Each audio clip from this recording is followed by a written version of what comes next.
आज सुनिए विजया एकादशी की व्रत कथा। हरे कृष्णा, जय श्री हरि, ओम नमः शिवाय। आप सभी भक्तों पर भगवान श्री हरि की कृपा सदा सर्वदा बनी रहे। इसी मंगल कामना के साथ आज की पावन कथा का शुभारंभ करते हैं। प्यारे भक्तों, आज फाल्गुन मास के कृष्णा पक्ष की एकादशी तिथि है और इस एकादशी को विजया एकादशी के नाम से जाना जाता है। कुछ स्थानों पर इसे विजया 11 भी कहते हैं। इस एकादशी की पावन कथा को भगवान श्री कृष्ण ने धर्मराज युधिष्ठिर को बताया था। इसके अलावा नारद मुनि ने ब्रह्मा जी से भी इस व्रत के महत्व के बारे में पूछा था। विजया एकादशी का व्रत करने से व्यक्ति को विजय मिलती है। यह व्रत रोग शोक से मुक्ति और शत्रुओं पर विजय दिलाने वाला होता है। इस व्रत को करने से सुख समृद्धि और आरोग्य की प्राप्ति होती है। इस व्रत को करने से वाजपेयी यज्ञ के समान पुण्य की प्राप्ति होती है। मान्यता ये भी है कि विजया एकादशी के दिन व्रत कथा के श्रवण मात्र से ही व्यक्ति के पाप धुल जाते हैं और शुभ कर्मों में वृद्धि होती है। तो आइए प्यारे भक्तों, हम रसपान करेंगे विजया एकादशी की व्रत कथा। साथ में सुनेंगे एकादशी माता की महापुण्य फल देने वाली कथा, तुलसी माता की कथा और अंत में सुनेंगे आरती। तो आइए एकादशी व्रत कथा शुरू करने से पहले हम रसपान करेंगे भगवान और भक्त की कथा। हे भगवान, आपकी इस पावन कथा को जो भी भक्त आज के दिन श्रद्धा पूर्वक पूरा सुने, उस भक्त की हर मनोकामना को पूर्ण करे। जय श्री हरि। हरे कृष्णा। श्री वृंदावन में श्री सनातन गोस्वामी जी के सामने महावन में एक लीला स्फुरित हुई। उन्होंने देखा कि कुछ गोप बालक खेल रहे हैं और एक श्याम बालक श्री सनातन जी की ओर देखकर मुस्कुरा रहा है। वह उस बालक को गले लगाने के लिए दौड़ पड़े और जैसे ही उसके पास पहुंचे तो वो बालक गायब हो गया। वो भाव विभोर होकर रोने लगे और मूर्छित होकर गिर पड़े। उन्हें एक सपना आया जिसमें उन्होंने उसी बालक श्री कृष्ण का रूप देखा। श्री कृष्ण ने उनसे कहा कि अगर आप मुझसे मिलना चाहते हो तो मैं मथुरा में श्री परशुराम चौबे जी के घर में रह रहा हूँ। आप वहाँ जाइए और वहाँ से मुझे अपने साथ ले लीजिए। सनातन जी अगले दिन प्रातः काल होते ही मधुकरी भिक्षा से प्राप्त हुआ भोजन के निमित्त श्री परशुराम चौबे जी के घर पर पहुंचे। वहां उनको उस बालक का श्री ठाकुर मदन मोहन जी के रूप में दर्शन हुआ। वो एकटक मदन मोहन जी को देखते रहे और उनसे आसक्त हो गए। सनातन जी वैसे तो कई दिनों में एक बार मधुकरी के लिए जाते थे, लेकिन मदन मोहन जी के दर्शन के लोभ से अब वो प्रतिदिन मधुकरी के लिए उसी घर में जाने लगे। वो मदन मोहन जी के दर्शन करते और घंटों खड़े उनके सामने रोते रहते। एक दिन घर की वृद्धा माता ने देखा कि ठाकुर जी से नेत्र में नेत्र मिलाए सनातन जी घंटों से खड़े हैं और रो रहे हैं। उनकी ऐसी प्रेममयी दशा देखकर वो बोली, बाबा, इनको देख रहे हो? इनको मत देखो, यह सर्वनाश कर देते हैं। मेरा बहुत बड़ा परिवार था, खूब संपत्ति थी, परंतु ये जब से हमारे घर में आए हैं इन्होंने सब नाश कर दिया। मेरा परिवार मिट गया, मेरी सब संपत्ति चली गई, केवल मैं अकेली रह गई। ऐसा ही होता है। इसलिए पूज्य पाद श्री रूप गोस्वामी जी कहते हैं कि अगर अपने परिवार से मोह ममता हो तो श्री राधा गोविंद देव जी से आंख मत मिलाना। यदि आंख मिला ली तो आप किसी काम के नहीं रहेंगे। सनातन जी ने कहा, माता जी, आप इस चीज का परिचय ना दे। मैं भी इस स्थिति को जानता हूँ। मेरी भी यही दशा हो गई है। जब से इनसे प्रीति की है तब से मेरा सर्वनाश हो गया। मेरे निकट जो भी था अब वर्तमान में कुछ नहीं रह गया है। यह इन्हीं की नजर का चमत्कार है, यह विनोद है महापुरुषों का, समस्त मालिन माया जो हमें घर घेरे हुए है। जब ठाकुर जी का कृपा कटाक्ष होता है तो उससे विलग करके वो हमें अपनी लीला में प्रवेश कर देते हैं। वृद्धा ने पूछा, ये आपको पसंद आ गए हैं क्या? सनातन जी बोले कि मैं तो पहले से ही इनके नेत्रों में बिक चुका हूँ। उन वृद्धा ने कहा कि मैं तो वृद्ध हो चली हूँ और मैं सोच भी रही थी कि अब इनकी सेवा कौन करेगा, क्योंकि मेरे परिवार में कोई बचा नहीं है। इससे आप यह मत समझ लेना कि ठाकुर जी से प्रेम करेंगे तो आपका परिवार नष्ट हो जाएगा, ऐसा नहीं है।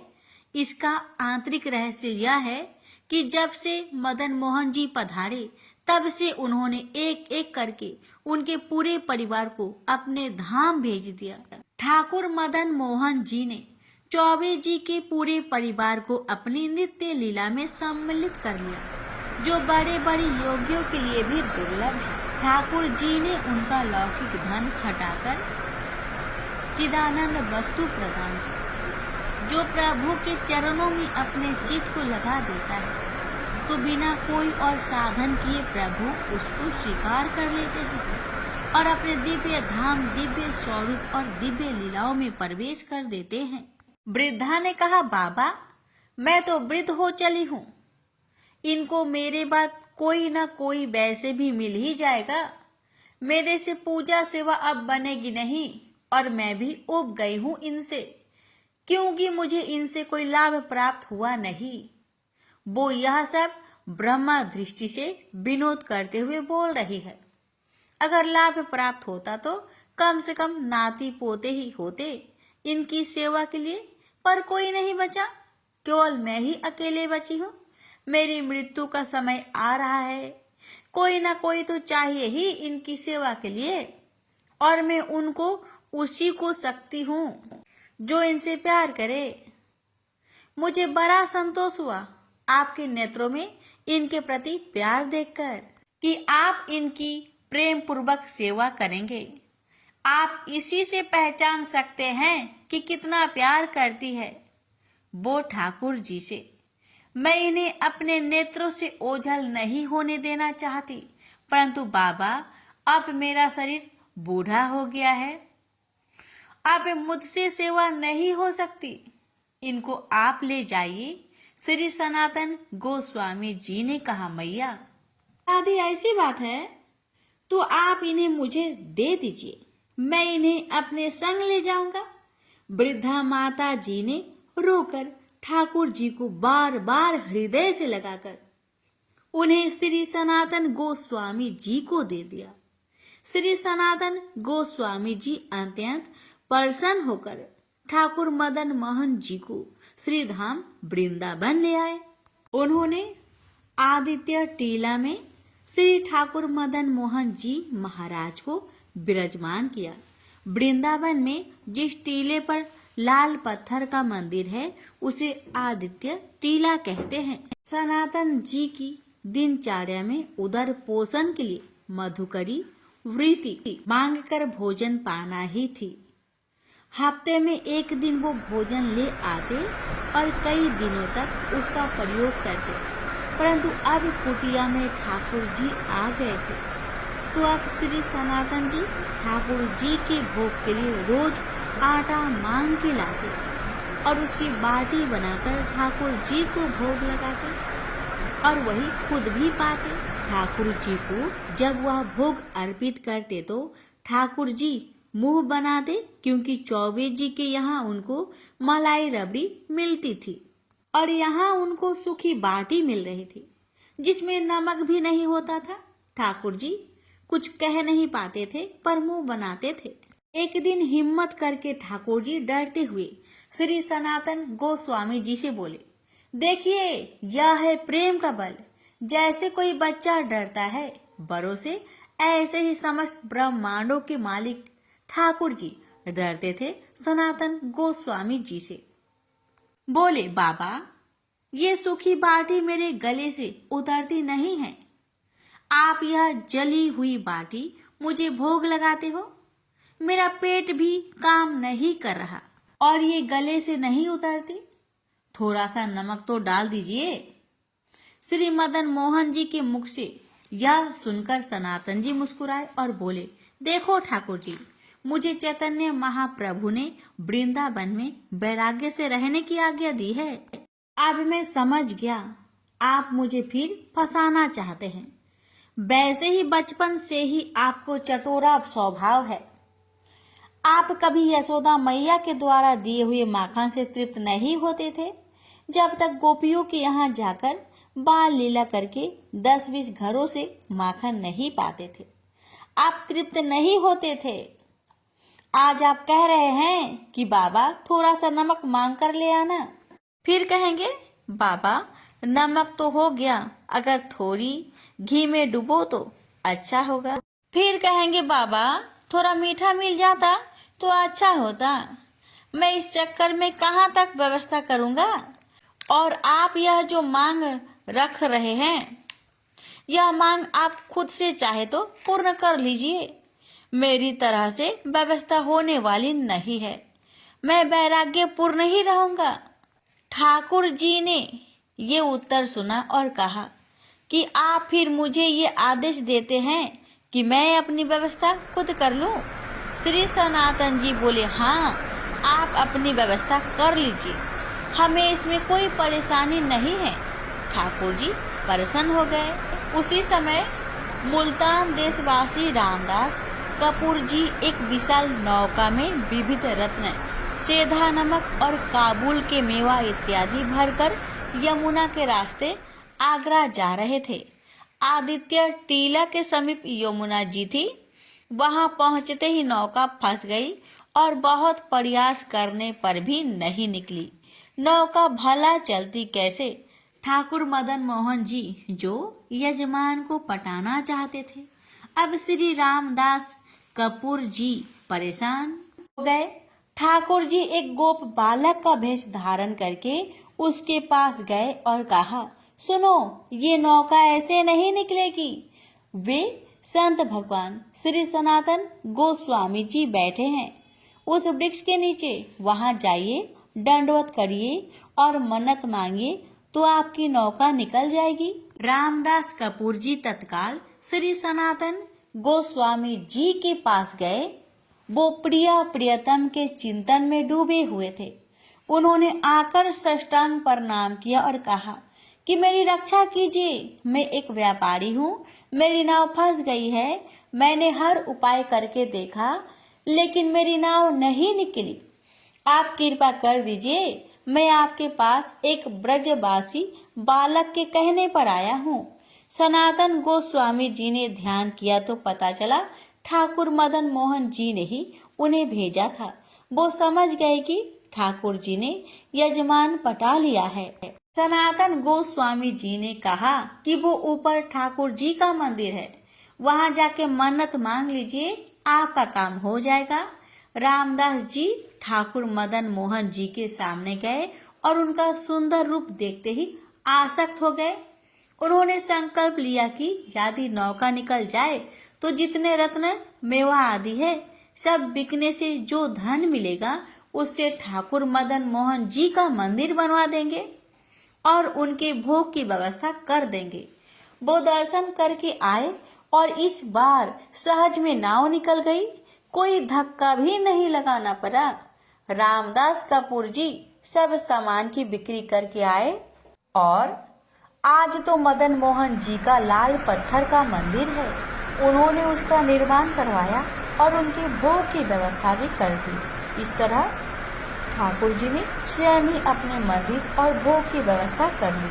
श्री सनातन गोस्वामी जी का नित्य नियम था कि वो वृंदावन पैदल चलकर आते थे, गोवर्धन जी की परिक्रमा करते थे और पैदल ही वापस आते थे।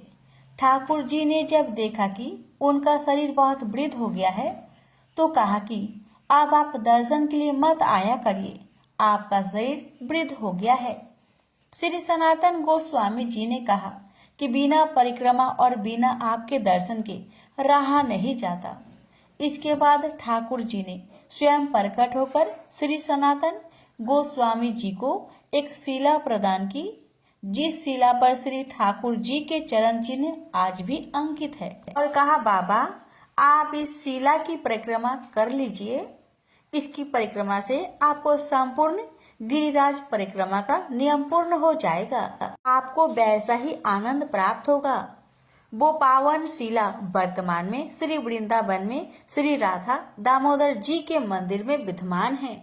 श्री सनातन गोस्वामी जी प्रतिदिन आदित्य टीला से श्री गोपेश्वर महादेव जी के भी दर्शन करने जाते थे। महादेव जी ने जब देखा कि वो एकदम वृद्ध हो गए हैं, तो उनसे कहा कि आप रोज यहाँ गोपेश्वर मत आया करिए। श्री सनातन गोस्वामी ने कहा कि मेरा आपके दर्शन का नियम है। शिव जी ने कहा मैं मध्य में ही कहीं प्रकट हो जाता हूँ। आज तो बनखंडी महादेव जी का मंदिर वृंदावन में है। उस रूप में श्री गोपेश्वर महादेव जी प्रकट हो गए और श्री सनातन गोस्वामी जी रोज उनके दर्शन के लिए जाने लगे। बंगाल में एक गरीब ब्राह्मण ने अपनी गरीबी से बहुत दुखी होकर धन प्राप्ति के लिए भगवान शंकर की आराधना की। भगवान शंकर जी प्रसन्न हुए और उन्होंने सपने में आकर उन्हें आदेश दिया और कहा कि श्री वृंदावन धाम में श्री सनातन गोस्वामी जी नाम के एक महापुरुष निवास करते हैं। उनके पास पारस मणि है, वो आपको वह पारस मणि दे देंगे। वो ब्राह्मण आनंद में मगन होकर श्री वृंदावन धाम आए और श्री सनातन जी के वहां गए। उन्होंने जब श्री सनातन जी को देखा तो वो एक कुदरी और एक करवा लिए हुए थे और शरीर पर उन्होंने कौपीन पहना हुआ था। उनके मन में निराशा हुई कि जो खुद ऐसी गरीबी में रह रहे हैं वह उन्हें पारस मणि कैसे देंगे। उन्होंने सोचा कि भगवान शंकर के वचन झूठे नहीं हो सकते, तो वो उनके पास गए और जाके प्रणाम किया। सनातन जी ने ब्राह्मण से पूछा कि वे किस हेतु से आए हैं। उन्होंने कहा कि मुझे भगवान शंकर ने भेजा है और कहा है कि आपके पास पारस मणि है और आप मुझे वो प्रदान करें। सनातन जी ने कहा मैंने कभी उसे छुआ तो नहीं, वो मेरे पास भी नहीं है। एक दिन यमुना स्नान करने जा रहा था तो पैर से टकरा गई थी, तो वहीं उसे रेती से ढक दिया था। ब्राह्मण ने कहा आप कृपया मुझे चलकर बता सकते हैं कि वो पारस मणि कहाँ है। श्री सनातन गोस्वामी ब्राह्मण को एक जगह ले गए और बोले इसी जगह पर पारस मणि है, आप रेती हटाइए तो दिख जाएगी। जैसे ही ब्राह्मण ने वहां से रेती हटाई तो थोड़ी देर में ही चमकती हुई पारस मणि उन्हें मिल गई। ब्राह्मण को लगा कि परीक्षा करके देखूं कि कोई चमत्कार पत्थर है या सही में पारस मणि है। उन्होंने एक लोहे की कील में पारस मणि का स्पर्श किया तो वह तत्काल स्वर्ण की हो गई। उसका मन बड़ा प्रसन्न हुआ कि भगवान शंकर जी का वरदान सही हुआ। परंतु उन्हें विचार आया कि यह कैसे संत है जिन्होंने इतनी कीमती वस्तु को खुद से इतना दूर रखा है। उन्होंने यह प्रश्न सीधे श्री सनातन जी से पूछ लिया। श्री सनातन गोस्वामी जी ने कहा कि बहुत दुर्गुण है इस पारस मणि में, न जाने कितनी मलिनताएं छुपी है इसमें। क्योंकि जब धन बढ़ेगा तो अहंकार बढ़ेगा, दोष बढ़ेंगे, भगवत चिंतन छूटेगा। बहुत प्रकार के दोष है इसमें। इसका रजोगुण कहीं मुझ पर प्रभाव ना डाल दे, किसी भी तरह से मेरे भजन में विपक्ष ना डाले, इसलिए इसको दूर रखा है।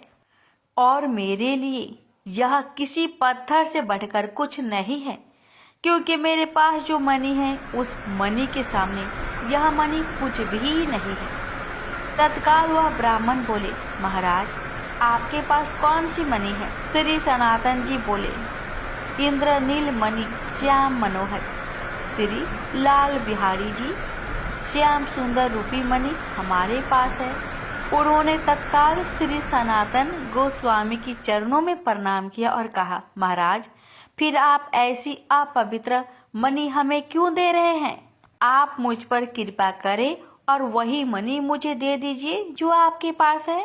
श्री सनातन जी ने कहा कि इस मणि को यमुना जी में फेंकिए और यमुना स्नान करके आइए। आप अधिकारी है श्री कृष्ण प्रेम के, क्योंकि आपके ऊपर भगवान शिव की कृपा हुई है। आपको उन्होंने पारस मणि लेने के लिए नहीं भेजा था, भेजा तो इसी इंद्रनील मणि श्याम मनोहर के लिए ही था।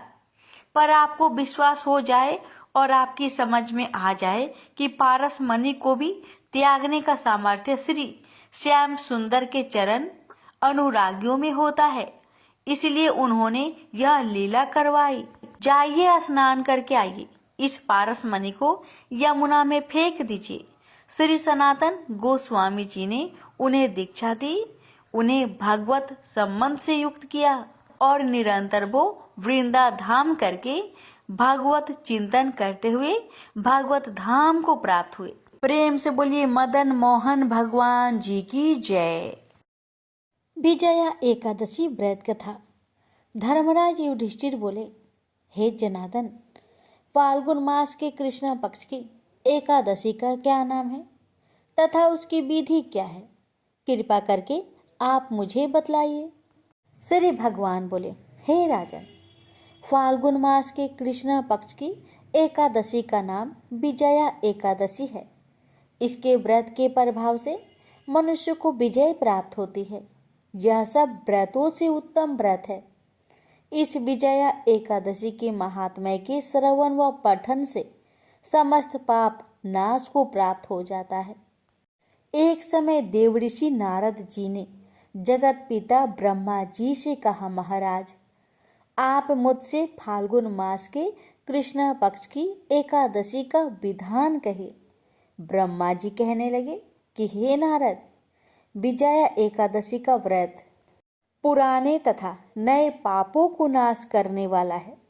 इस विजया एकादशी की विधि मैंने आज तक किसी से भी नहीं कही। यह समस्त मनुष्यों को विजय प्रदान करती है। त्रेता युग में मर्यादा पुरुषोत्तम श्री रामचंद्र जी को जब 14 वर्ष का वनवास हो गया, तब वे श्री लक्ष्मण तथा सीता जी सहित पंचवटी में निवास करने लगे।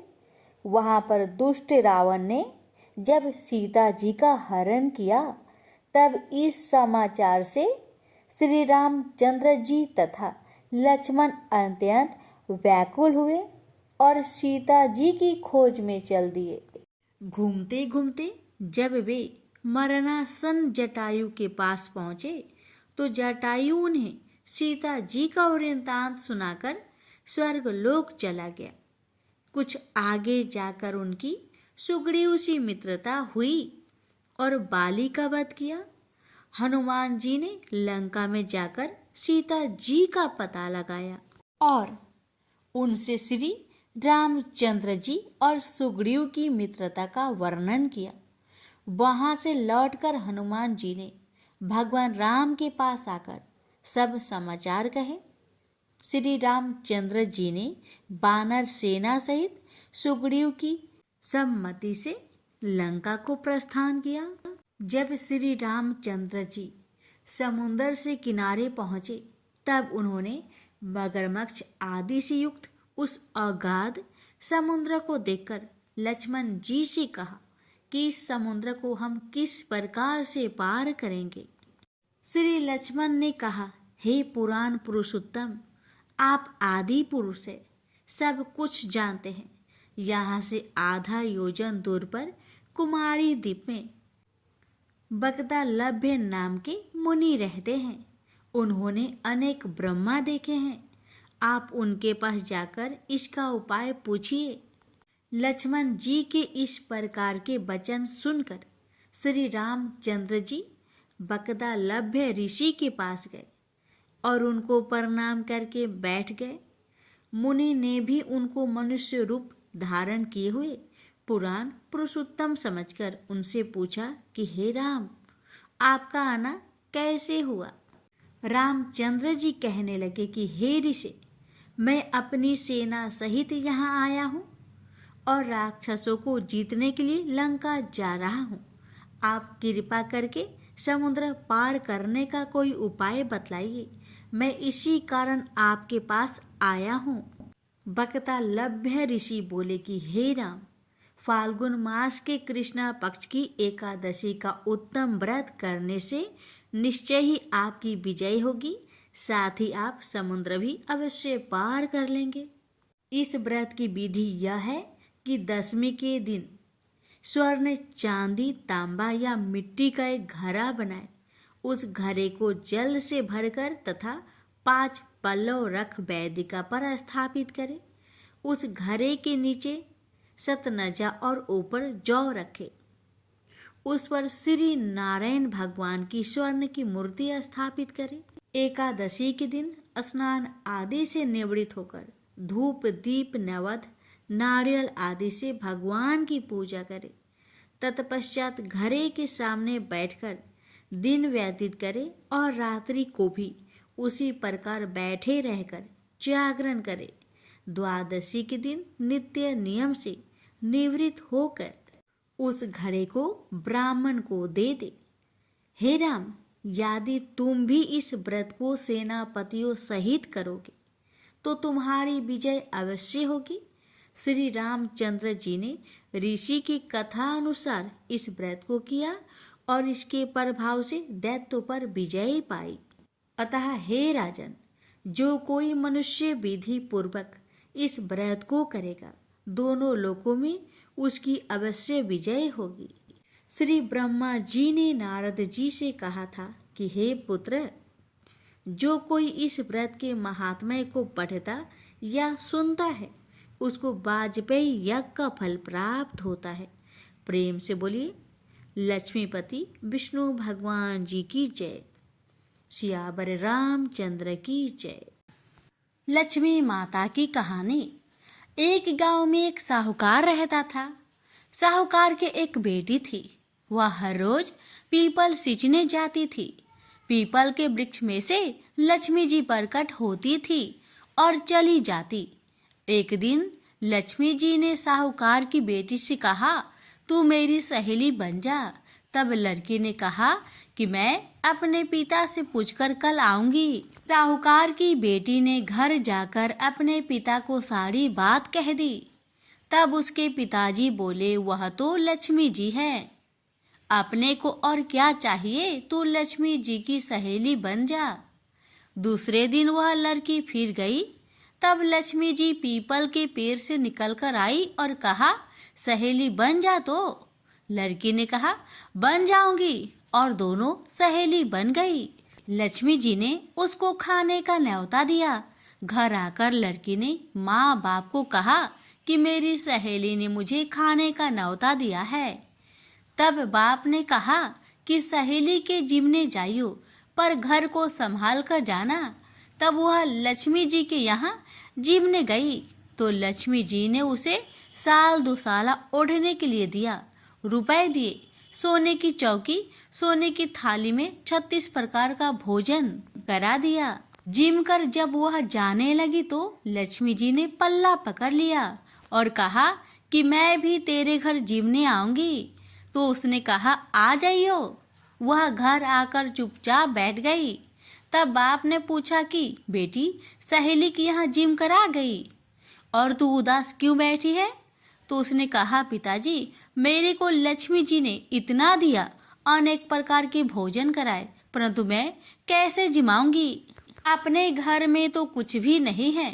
तब उसके पिता ने कहा कि गोबर मिट्टी से चौका लगाकर घर की सफाई कर ले। 4 मुख वाला दिया जलाकर लक्ष्मी जी का नाम लेकर रसोई में बैठ जाना। लड़की सफाई करके लड्डू लेकर बैठ गई। उसी समय एक रानी नहा रही थी। उसका नौलखा हार चील उठाकर ले गई और उसके घर वह नौलखा हार डाल गई और उसका लड्डू ले गई। बाद में वह हार को तोड़कर बाजार में गई और सामान लाने लगी तो सुनार ने पूछा कि क्या चाहिए? तब उसने कहा कि सोने की चौकी, सोने का थाल, साल दुसाला दे, मोहर दे और सामग्री दे। 36 प्रकार का भोजन हो जाए इतना सामान दे। सारी चीजें लेकर बहुत तैयारी करी और रसोई बनाई, तब गणेश जी से कहा कि लक्ष्मी जी को बुलाओ। आगे आगे गणेश जी और पीछे पीछे लक्ष्मी जी आई। उसने फिर चौकी डाल दी और कहा, सहेली चौकी पर बैठ जा। जब लक्ष्मी जी ने कहा, सहेली चौकी पर तो राजा रानी की भी नहीं बैठी, किसी के भी नहीं बैठी, तो उसने कहा कि मेरे यहाँ तो बैठना पड़ेगा। फिर लक्ष्मी जी चौकी पर बैठ गई। तब उसने बहुत खातिर की, जैसे लक्ष्मी ने करी थी वैसे ही उसने करी। लक्ष्मी जी उस पर खुश हो गई। घर में खूब रुपया एवं लक्ष्मी हो गए। साहूकार की बेटी ने कहा, मैं अभी आ रही हूँ, तुम यहीं बैठी रहना, और वह चली गई। लक्ष्मी जी गई नहीं और चौकी पर बैठी रही। उसको बहुत दौलत दी। हे लक्ष्मी जी, जैसा तुमने साहूकार की बेटी को दिया वैसा सबको देना। कहानी सुनते हुकारा भरते अपने सारे परिवार को दियो। पीहर में देना, ससुराल में देना, बेटे पोते को देना। हे लक्ष्मी माता, सबका कष्ट दूर करना, दरिद्रता दूर करना, सबकी मनोकामना पूर्ण करना। प्रेम से बोलिए लक्ष्मी माता की जय।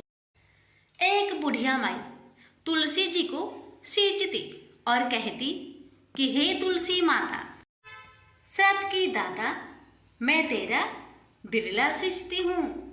मुझे बाहू दे, पीतांबर की धोती दे, मीठा मीठा घास दे, बैकुंठा में बास दे, चटक की चाल दे, पाटक की मौत दे, चंदन का काठ दे, रानी सा राज दे, दाल भात का भोजन दे, 11 की मौत दे, कृष्णा जी का कांधा दे। तब तुलसी माता यह सुनकर सूखने लगी। तो भगवान ने पूछा कि हे तुलसी, तुम क्यों सूख रही हो? तुलसी माता ने कहा कि एक बुढ़िया रोज आती है और यही बात कह जाती है, मैं सब बात तो पूरा कर दूंगी, लेकिन कृष्ण का कंधा कहाँ से लाऊंगी? तो भगवान बोले, जब वो मरेगी तो मैं अपने आप ही कंधा देने आऊंगा। तू बुढ़िया माई से कह देना। जब बुढ़िया माई मर गई, सब लोग आ गए। जब माई को ले जाने लगे तो वह किसी से न उठी। तब भगवान एक 12 बरस के बालक का रूप धारण करके आए। बालक ने कहा, मैं कान में एक बात कहूँगा तो बुढ़िया माई उठ जाएगी। बालक ने कान में कहा, बुढ़िया माई मन की निकाल ले, पीतांबर की धोती ले, मीठा मीठा ग्रास ले, बैकुंठा में बास ले, चटक की चाल ले, पाटक की मौत ले, कृष्ण जी का कांधा ले। यह सुनकर बुढ़िया माई हल्की हो गई। भगवान ने कंधा दिया और बुढ़िया माई को मुक्ति मिल गई। हे तुलसी माता, जैसे बुढ़िया माई को मुक्ति दी वैसे सबको देना। प्रेम से बोलिए तुलसी महारानी की जय। एकादशी माता की कथा। एक बार एक राज्य में एक राजा रहा करता था। राजा बहुत ही बुद्धिमान और बलशाली था। राजा सदैव अपनी प्रजा का बहुत अच्छे से ध्यान रखता था। प्रजा भी अपने राजा को बहुत पसंद करते थे। राजा की 2 बेटियां थी। राजा अपनी दोनों बेटियों से बहुत प्रेम करता था। राजा की छोटी बेटी देखने में बहुत सुंदर और आकर्षण थी और राजा की बड़ी छोटी बेटी के मुकाबले थोड़ा कम सुंदर थी। राजा की छोटी बेटी 11 माता की पूजा किया करती थी और सभी लोग राजा की छोटी बेटी से बहुत प्रेम करते थे और बहुत प्रशंसा किया करते थे। राजा भी अपनी छोटी बेटी को बड़ी बेटी से अधिक प्रेम करता था, जिस कारण राजा की बड़ी बेटी को अपनी छोटी बहन से बहुत नफरत होने लगी थी। राजा की दोनों बेटियां जब बड़ी हो गई, तब एक पड़ोस राज्य में रहने वाला राजकुमार राजा की बड़ी बेटी के लिए रिश्ता लेकर आया। लेकिन जैसे ही उस राजकुमार की नज़र राजा की छोटी बेटी पर पड़ी, तो वह राजकुमार राजा की छोटी बेटी पर आकर्षक हो गया और उससे पहली नजर में ही प्रेम कर बैठा। उस राजकुमार ने राजा की बड़ी बेटी के साथ विवाह करने से मना कर दिया और उसने राजा से कहा कि मैं आपकी छोटी बेटी से विवाह करना चाहता हूँ। जिसके बाद राजा की बड़ी बेटी यह देखकर अपनी छोटी बहन से बहुत क्रोधित हो गई और राजा की बड़ी बेटी ने अपनी छोटी बहन को अपना सबसे बड़ा दुश्मन मान लिया। राजा की बड़ी बेटी ने अपनी छोटी बहन से बदला लेने का निर्णय लिया, जिसके लिए उसने अपनी छोटी बहन को जान से मारने का प्लान बनाया। राजा की बड़ी बेटी ने अपनी छोटी बहन को मारने के लिए सबसे पहले एक लड्डू में जहर मिलाकर अपनी छोटी बहन को दे दिया और उसको लड्डू खाने के लिए कहा। लेकिन लड्डू खाने के बाद भी छोटी बहन को कुछ नहीं हुआ। बड़ी बहन यह देखकर बहुत आश्चर्यचकित हो गई, लेकिन बड़ी बहन ने हार नहीं मानी और उसने जब रात में छोटी बहन अपने कमरे में सो रही थी तब एक मटके में सांप रखकर उस कमरे में छोड़ दिया। लेकिन सांप भी छोटी बहन का कुछ नहीं कर पाया। जिसके बाद बड़ी बहन ने अपनी छोटी बहन से कहा कि चलो हम लोग कुएं में से पानी भरकर लाते हैं। जिसके लिए वह अपनी छोटी बहन को पानी भरने के बहाने कुएं के पास ले गई और उसने अपनी छोटी बहन को कुएं में धक्का दे दिया। लेकिन छोटी बहन को तब भी कुछ नहीं हुआ, क्योंकि हर बार 11 माता उसकी रक्षा कर रही थी और उधर बड़ी बहन अपने सारे प्रयासों के बाद असफल हो रही थी, जिससे वह बहुत क्रोधित होती जा रही थी। फिर उसने अपनी छोटी बहन के पास जाकर उससे खुद ही पूछा कि मेरी छोटी बहन, तुमको पता है भगवान ने सबकी मृत्यु एक निश्चित समय पर लिखी हुई है और कैसे तुम्हारी मृत्यु होगी, क्या यह तुम जानती हो? तब छोटी बहन ने अपनी बड़ी बहन को बताया कि हाँ, मैं तो जानती हूँ मेरी मृत्यु कैसे होगी। छोटी बहन से यह सुनकर बड़ी बहन मन ही मन बहुत प्रसन्न होने लगी और उसने अपनी छोटी बहन से कहा कि तो मुझे अपनी मृत्यु का राज बताओ। छोटी बहन ने अपनी बड़ी बहन से कहा कि मेरी मृत्यु तो एक तोते में है, जो तोते के गले में एक हार है, उससे मेरी मृत्यु होगी। जब कोई भी व्यक्ति तोते को मारकर वह हार अपने गले में पहनेगा तो मैं मूर्छित हो जाऊंगी, और जैसे ही उस हार को अपने गले से उतारेगा तो मैं वापस से जीवित हो जाऊंगी। अपनी छोटी बहन की मृत्यु का राज जानकर बड़ी बहन बहुत ही खुश हो गई और उसने अपनी छोटी बहन को मारने के लिए उसके पालतू तोते को ढूंढना शुरू कर दिया और छोटी बहन को इस बात का आभास हो गया था कि कोई उसकी जान लेना चाहता है, जिसके लिए वह अपने पिताजी के पास गई और उसने अपने पिताजी से कहा कि पिताजी, मेरी मृत्यु के बाद आप मुझे जलाइएगा मत, बल्कि आप मुझे अपनी पुरानी वाली हवेली में एक पलंग में लिटाकर छोड़ दीजिएगा। अपनी छोटी लड़की की यह बात सुनकर राजा बहुत आश्चर्यचकित हो गए। राजा ने अपनी छोटी बेटी से पूछा, बेटी, तुम ये क्या कह रही हो? तब राजा की छोटी बेटी ने बताया, पिताजी, समय किसी के लिए नहीं रुका है, कब क्या हो जाए किसी को कुछ पता नहीं है। और फिर राजा ने अपनी छोटी बेटी से कहा कि तुम ऐसी बातें क्यों कर रही हो? 3 दिन में तो तुम्हारा विवाह है लेकिन छोटी बेटी ने अपने पिताजी को ऐसा करने पर मजबूर कर दिया और उनसे वचन ले लिया।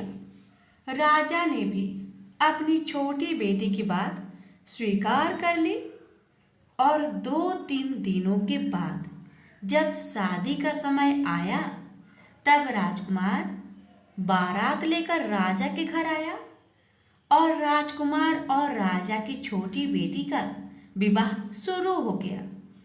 जैसे ही राजा की छोटी बेटी राजकुमार के साथ फेरे लेना शुरू करती है तो उसकी बड़ी बहन अपनी छोटी बहन के कमरे में जाकर उसके तोते को पकड़ लेती है और उसको जान से मार देती है। तोते के गले में जो हार था उसको अपने गले में धारण कर लेती है। जैसे ही बड़ी बहन उस हार को अपने गले में धारण करती है तो उधर छोटी बहन 3.5 फेरे ही ले पाती है और वहीं पर बेहोश होकर गिर जाती है। जिसके बाद राजा ने बड़े बड़े दर्द हकीमों को बुलाया और अपनी छोटी बेटी का इलाज करने के लिए कहा।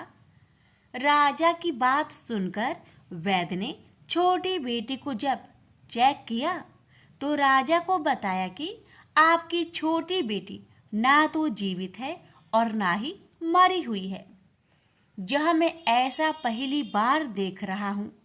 राजा ने वैद्य और हकीम को यह बात बाहर बताने से मना कर दिया और उनको कहा कि अगर तुमने यह बात किसी को बाहर बताई तो हम तुम्हें फांसी दे देंगे। राजा ने अपनी छोटी बेटी को पुराने महल में ले जाकर एक पलंग में लिटा दिया और वहां पर कुछ सैनिक को तैनात कर दिया। वापस अपने महल पर आ गया।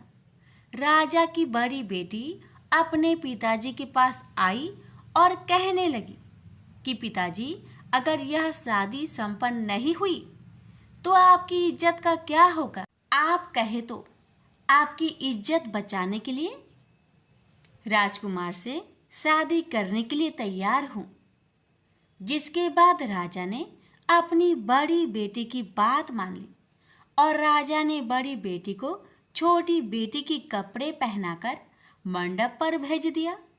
लेकिन राजकुमार यह जान गया कि यह राजा की छोटी बेटी नहीं बल्कि यह राजा की बड़ी बेटी है।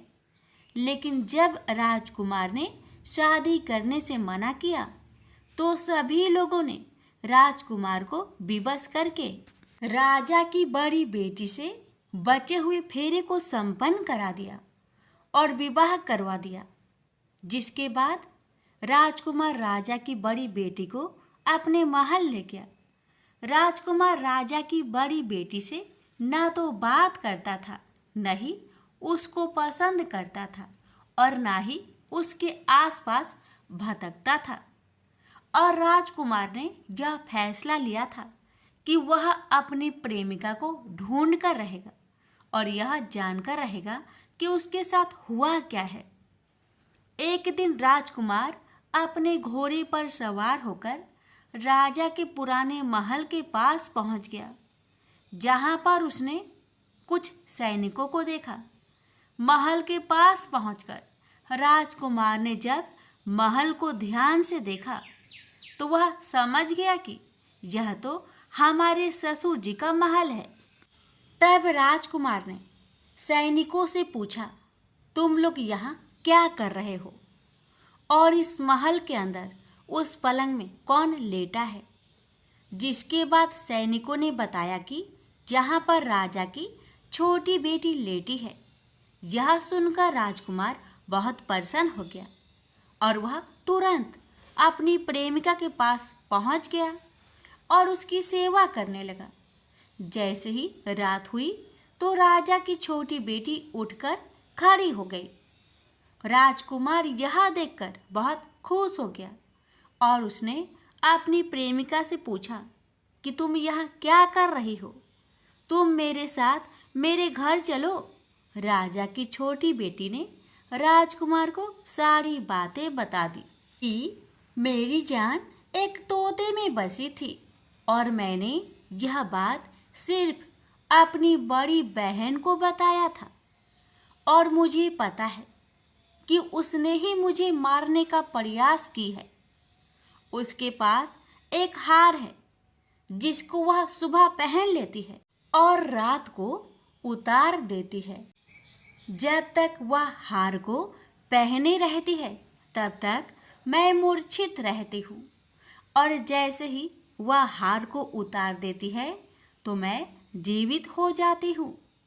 और जब तक मेरी बड़ी बहन के पास वह हार है तब तक मैं ऐसे ही जीवित और मूर्छित होती रहूँगी। अगर मेरी बड़ी बहन के पास जो हार है वह मेरे हाथ में लग जाए तो मैं हमेशा के लिए जीवित हो जाऊंगी। राजकुमार यह बात सुनकर राजा की छोटी बेटी के पास रहने का निर्णय ले लिया और अपने बचे हुए सारे फेरे उस पलंग में लेटी राजकुमार की छोटी बेटी के साथ ले लिया और अपना विवाह पूर्ण कर लिया और वहीं पर ही रहने लगा। देखते ही देखते कुछ समय में राजा की छोटी बेटी और राजकुमार की पत्नी पेट से हो गई। एक दिन राजकुमार को किसी काम से बाहर जाना पड़ा। तब छोटी बहन के पेट में बहुत तेज दर्द होने लगा, जिसके बाद उसने 11 माता का आह्वान किया। जिसके बाद वहाँ पर 11 माता प्रकट हुई और उन्होंने अपनी भक्तों के दर्द को दूर किया और एक पुत्र की प्राप्ति करवाई। और वहीं पर अचानक से राजकुमार भी आ गया। राजकुमार ने 11 माता को देखा तो वह आश्चर्यचकित हो गया और उसने तुरंत माता को प्रणाम किया। और 11 माता ने राजकुमार से कहा कि जब तुम्हारा बेटा 5 वर्ष का हो जाए तो तुम अपनी पत्नी का हार आकर इसके गले में डाल देना। और देखते ही देखते राजकुमार और राजा की छोटी बेटी का पुत्र 5 वर्ष का हो जाता है। तो राजकुमार अपने बेटे से कहता है कि बेटा, मैं कुछ काम से बाहर जा रहा हूँ, तुम अपनी माता का ध्यान रखना। और वहाँ से चला जाता है। राजा को बाहर निकलता देख बड़ी बहन के सैनिक देख लेते हैं और बड़ी बहन को जाकर सारी बातें बता देते हैं। जिसके बाद बड़ी बहन अपनी छोटी बहन के पुत्र को वहाँ से उठवा लेती है और उसको मरवा देती है। छोटी बेटी के पुत्र को 2 टुकड़े करवा देती है। पहला टुकड़ा चक्की के पास छुपा देती है और दूसरा टुकड़ा अपनी पलंग के नीचे रख देती है। अब 11 माता भिखारी का रूप लेकर आती हैं। एक भिखारी का रूप रखकर बड़ी बहन के पास चली जाती है। जिसके बाद वहाँ पर भिक्षा मांगने लगती है। बड़ी बहन अपने नौकरों से कहती है कि जाकर भिक्षा दे दो। लेकिन जैसे ही नौकर 11 माता को भिक्षा देने के लिए जाते हैं तो माता उन्हें मना कर देती है और कहती है कि मैं तुम्हारी महारानी से ही भिक्षा लूँगी। जिसके बाद बड़ी बहन स्वयं ही भिक्षा देने के लिए माता के पास आती है। तब माता एक बिल्ली का रूप लेकर उसके कमरे में चली जाती है और वहाँ पर छोटी बेटे के पुत्र को 2 टुकड़ों को आपस में जोड़ देती है और उसे जीवित कर देती है और उसे वहाँ से ले जाती है। राजकुमार अपने बेटे को लेकर अपनी पत्नी के पास जाता है और उससे कहता है कि तुम इसका ध्यान रखना। अगर तुम इस बच्चे को अच्छे से ध्यान रखोगी तो मैं तुमसे बात करूँगा। एक दिन राजकुमार अपने बच्चे से कहता है कि तुम मम्मी से उनके गले का हार मांग लो। जिसके बाद राजकुमार का लड़का अपनी मम्मी के पास जाता है और कहता है कि मम्मी, मुझे तुम्हारा हार चाहिए जो तुमने गले में पहन रखा है। यह सुनकर पहले तो बड़ी बहन बहुत क्रोधित होती है, पर उसको यह याद आता है कि राजकुमार ने कहा था कि अगर मैं इस बच्चे का ध्यान अच्छे से रखूंगी तो वह मुझसे बात करेंगे, जिसके कारण वह हार को उस बच्चे को दे देती है और वह तुरंत हार ले जाकर अपने पिताजी को दे देता है। और तभी राजकुमार अपने बेटे को लेकर वहाँ से जाने लगता है और अपनी पत्नी से कहता है कि तुम हमारे लिए खाना बनाकर रखना, मैं शाम को आकर तुम्हारे साथ खाऊंगा। और वह अपने बेटे को लेकर वहाँ से चला जाता है, जिसके बाद वह राजा के पास जाता है और उसको सारी बातें बता देता है। राजा अपनी बड़ी बेटी की यह करतूत सुनकर बहुत क्रोधित होते हैं और अपनी परवरिश पर ही दोष देने लगते हैं और राजकुमार को अपनी छोटी बेटी के साथ रहने के लिए आदेश देते हैं। 11 माता ने जैसी कृपा छोटी बेटी पर की, वैसी ही कृपा अपने सभी भक्तों पर करना, हर कष्टों को दूर करना। प्रेम से बोलिए एकादशी माता की जय। इस कथा को हर एकादशी व्रत कथा के साथ जरूर सुनना चाहिए। इससे लक्ष्मी नारायण एकादशी माता की विशेष कृपा प्राप्त होती है। प्रेम से बोलिए लक्ष्मी नारायण की जय, एकादशी माता की जय। एक समय एक मेढक व मेढकी का जोड़ा था। इनमें से मेढकी हमेशा भगवान विनायक यानी गणेश जी की पूजा अर्चना करती थी। उन्हीं का नाम हर समय जपती रहती थी। यह देखकर मेढक को गुस्सा आता। एक बार उसने गुस्से में मेढकी को कहा कि तू पापी है जो हर समय पर पुरुष का नाम लेती है। इस पाप को करना बंद कर। धमकी भी दी, यदि आज के बाद विनायक जी का नाम लिया तो वह उसका सिर फोड़ देगा।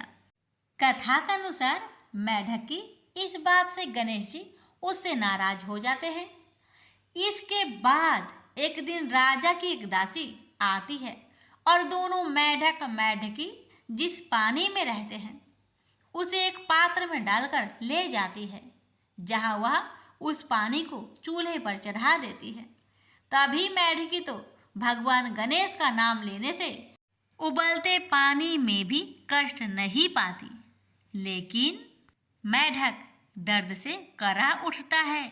गर्म पानी में भी जब वह मेढकी को बिना कष्ट के देखता है तो वह उससे इसका कारण पूछता है। इस पर वह गणेश जी को ही उसका संकट दूर करने वाला बताते हुए मेढक को भी ऐसा ही करने को कहती है। ये सुन जान बचाने के लिए मेढक गणेश जी का नाम लेने लगता है। इससे गणेश जी प्रसन्न हो जाते हैं। कुछ देर में ही दो सांड लड़ते हुए वहां पहुंचते हैं और चूल्हे पर चढ़े पानी के पात्र को गिरा देते हैं, जिससे मेढक व मेढकी दोनों उस संकट से मुक्त होकर नदी की पाल में गिर जाते हैं। कथा के अंत में सबके साथ ये कहा जाता है कि गणेश जी महाराज ने जिस तरह मेढक व मेढकी का संकट दूर किया, वैसे ही वे सबका कष्ट दूर करें।